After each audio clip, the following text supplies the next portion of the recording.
Hey, everybody. A few months ago, I had a chance to visit with J'Shawn Gill, an alum from our Seaman High School program, and he's been doing some interesting things. We couldn't play the video on YouTube, though, because of a copyright claim. J'Shawn was involved in a really cool reimagined version of one of the hit songs from The Greatest Showman. So we've tried to get permission. It didn't work out. Anyway, I wanted to make this video available for everyone, even though we can't show the Greatest Showman reimagined version, because J'Shawn's story is really cool. And I think we can all learn a lot from his perseverance and following a dream. So here's a special episode of Coffee with Chuck.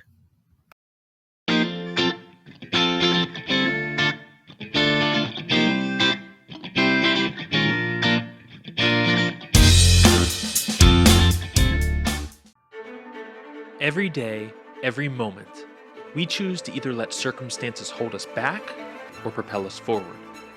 We believe each person can excel to their highest potential no matter what that circumstance may be. Through intentional relationships, innovative instruction, and a proven model, we help students prepare for a successful future. Let's build that future together. Hello, and welcome to a special alumni episode of Coffee with Chuck.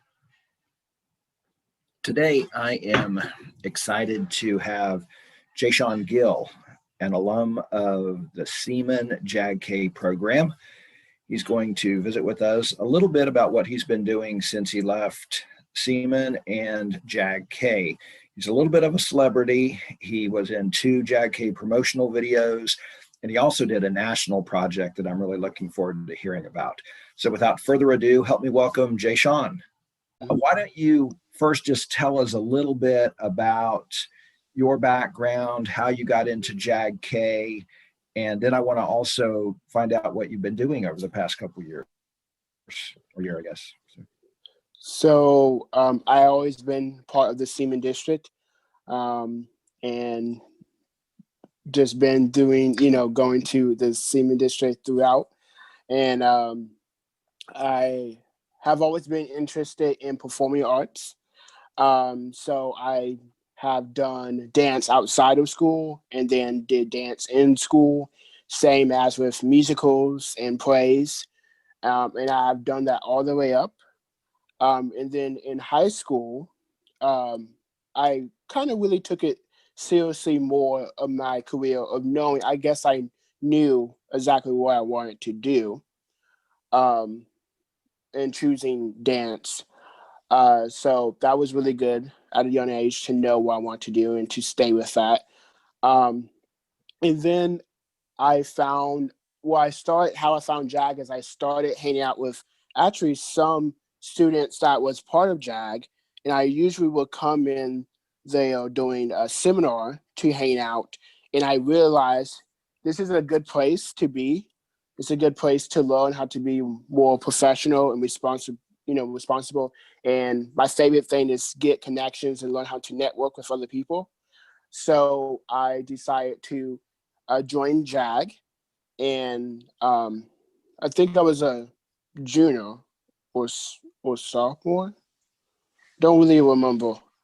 I don't remember what grade I was in exactly, but yeah. So I was a part of JAG, and it was really fun. Learned so much about myself, about how to talk to other people and network, and just be a overall professional in and outside of my career. And so I did JAG, and I learned so much, and I graduated, and I moved to New York City for dance, and I was in a certificate program for 2 years. But first year kind of got cut short because of COVID.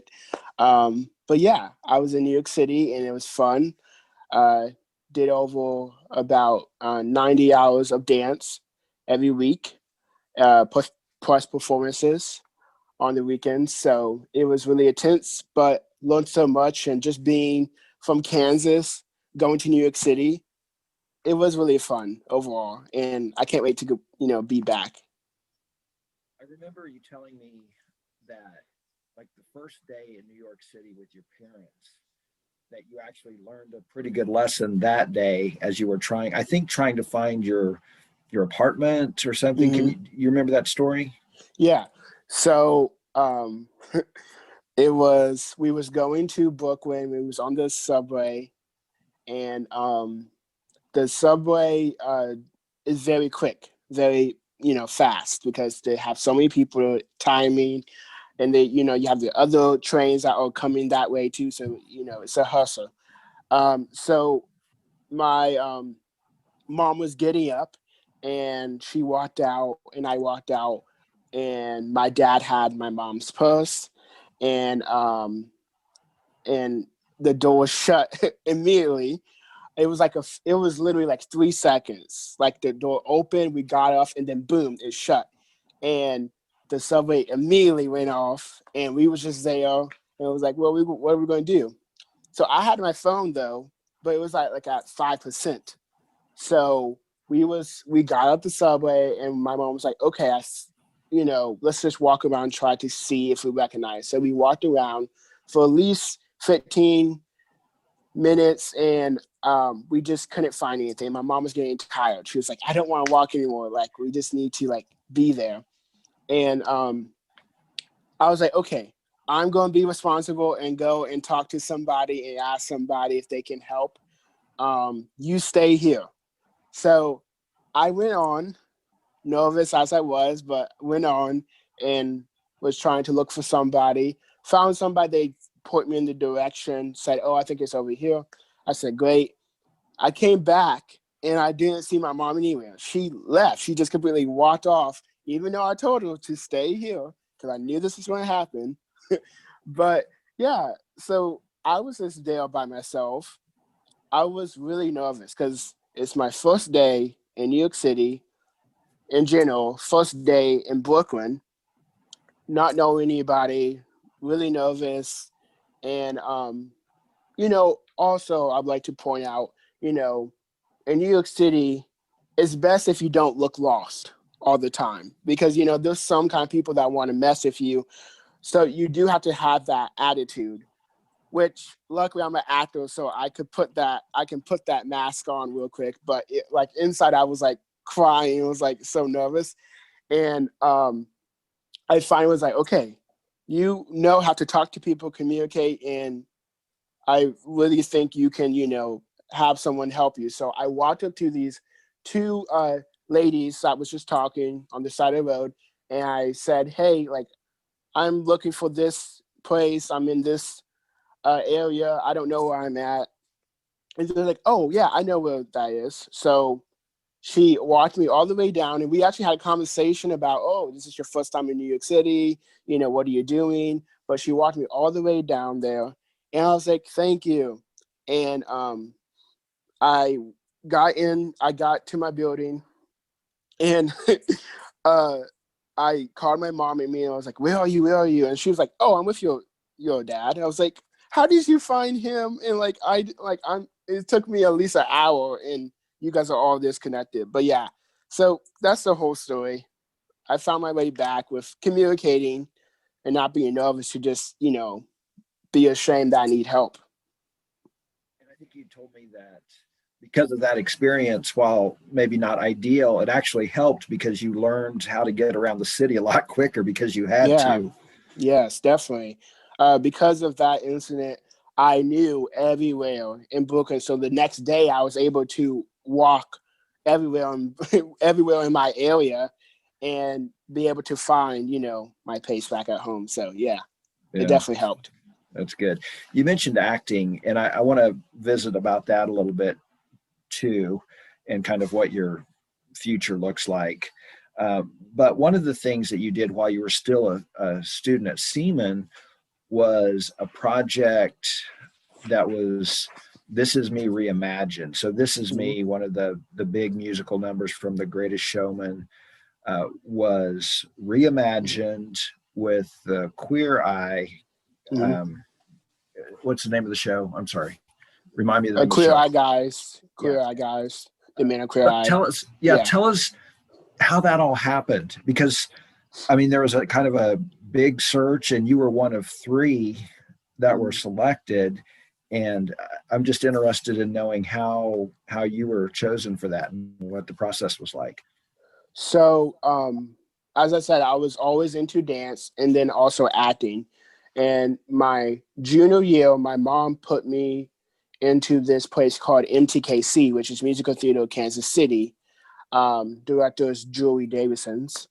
Um, but I went there and I was really nervous, but I knew that that was going to be a really good place for me to help me be more professional and help me get better on my voice, dancing, and acting and everything. It was just a place really I can call, like my second home, because it's I want to be on Broadway. So it's really a nice place, in Kansas City to be able to work on that and do that. So I did musicals there, and I did my first musical there, and then I did another musical right after that, and I left, and I was so sad that it was, gone and done. But then Julie texted me and said, "Hey, do you want to do this secret project?" And I said, "Okay, sure." And I was thinking, oh, it's going to be something just with her. It wasn't going to be anything big, but hey, like, it's an opportunity, take it.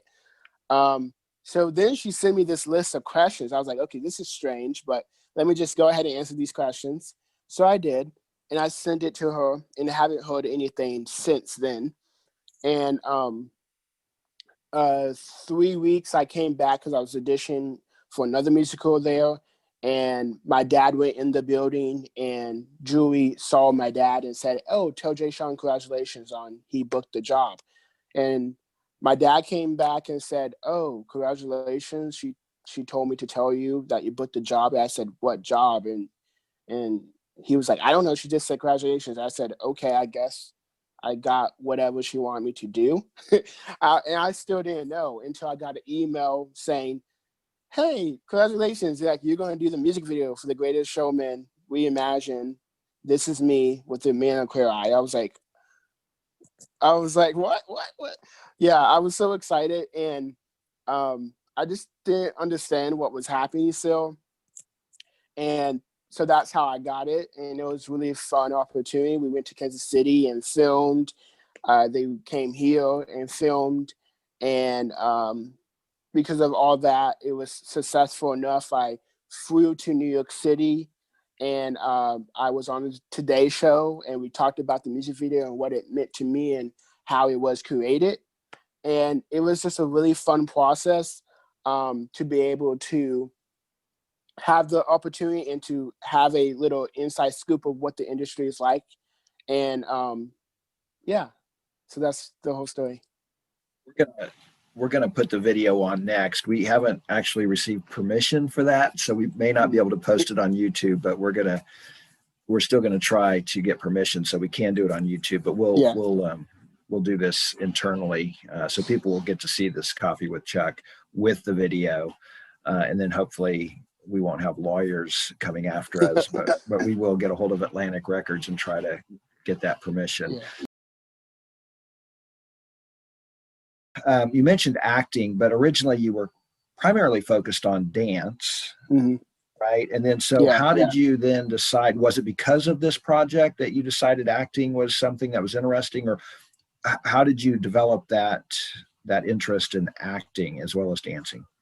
Well, because when I was little, I knew I wanted to be on Broadway. So to me, when I look on Broadway, it's not just dancing, it's acting and singing. I just focus more on dancing because I'm a dancer first, and then acting came second, and then singing came last. So, but when I start to get older, I realized, okay, maybe it's better to have it all on the same level instead of having, being better at dance more than acting. Maybe I should try to get it on the same level to be equal all 3, so that way I can be more of a triple threat when it comes to competing for a spot or something like that, or auditioning. I'm a better choice than the next person or whatever, competition wise. So yeah. Got it. So what is next? I mean, I know, I think it's November 28th. You're actually starring in the Chocolate Nutcracker at TPAC here in Topeka. Um, so that's immediate, but you have other aspirations. Can you tell us how the chocolate nutcracker came about, how you got that part? Maybe it was just a simple, audition, but I'm interested in how you got that, how you got cast in that role, and then what you're looking at doing in the future. So I was in Barbara's Conservatory of Dance, and the guy that actually is in charge of the Chocolate Nutcracker, and his company he was in party scene at my studio, just in party scene in the Nutcracker. So he knew me from there, and then also knew me from being a boy dancer at a school on the drill team. So I knew I didn't really know him, but he knew me more because I was like maybe 6 or 7 when he saw me. Um, but when I going to now, when I was in New York City and had to leave because of COVID in like the middle of March, my mom wanted me to still just dance. She didn't want me to just, slow down. So, and she's like my manager. So she hunt for people to try to, get me to be in something. And I actually did his summer camp. And then he asked me, hey, would you like to be a chocolate nutcracker? And I said, sure, why not? I'm not doing anything else. And it was just as simple as that. He asked me, and I just said, yeah. And that's how I got it. Okay, but he didn't just ask you to be in the production. Like, you are the chocolate nutcracker. Is that? Yeah. Yeah. I mean, so like, you're the star of the show. Yeah. Okay. So that's pretty cool. Yeah. And actually, you're about ready to go back to rehearsal for the show. But before we let you go, what's next? What would you like to do? What are you doing to get that next role? And then finally, what piece of advice would you give our JAG-K students, whether they want to go into performing arts or just any career? What would you suggest to them? So what I'm doing, what I'm doing after is, first, I am working on getting a agency for commercial acting. Like I said, I like acting, and I have been told a lot of times that I am a commercial actor. So I am working on getting a commercial agency, and getting into commercials and start booking things like that. And then also, I want to move back to New York soon and just continue on dance training until Broadway opens. Sadly, it's not, open, but it will be soon. So I just need to stay training and working on my body, and then also voice and training on that. And then I don't really want to say, but I do have a kind of secret project, which because I asked you, but I am doing something that might be in the works. I actually have some good news that came from. So, but I'm trying to work with PBS for something that I'm trying to do, and it's actually going through. So, yeah, I'm doing a secret project, which trying to. So that's what I'm doing. I know what it is. Yeah. But yeah, and the advice I have for the JAG students, I really do think you need to slow down. You do not to be grown so fast. That's something I learned. I have always thought I need to be grown so fast. There's a difference from trying to be grown and just trying to be responsible. There's a difference. And then also I would say that you really need to find your own strengths and what you love and what you want to do. The only person that can make you happy is yourself. And you need to worry about yourself and what you want to do in your future, and make sure you start building up on that and focusing on that before time runs out and you're out of high school or wherever and you're still worrying. So yeah, that's the advice I would say. Great. Well, J'Shawn Gill, thank you so much for joining us. I know you're busy. We're glad you're part of the JAG-K family, and we hope that you'll come back and share some more of your experiences. Yes. Yeah. All right. Sounds great. All Thanks, right. J'Shawn. Thank you. Okay, and that's it for this episode of Coffee with Chuck. Enjoy your coffee.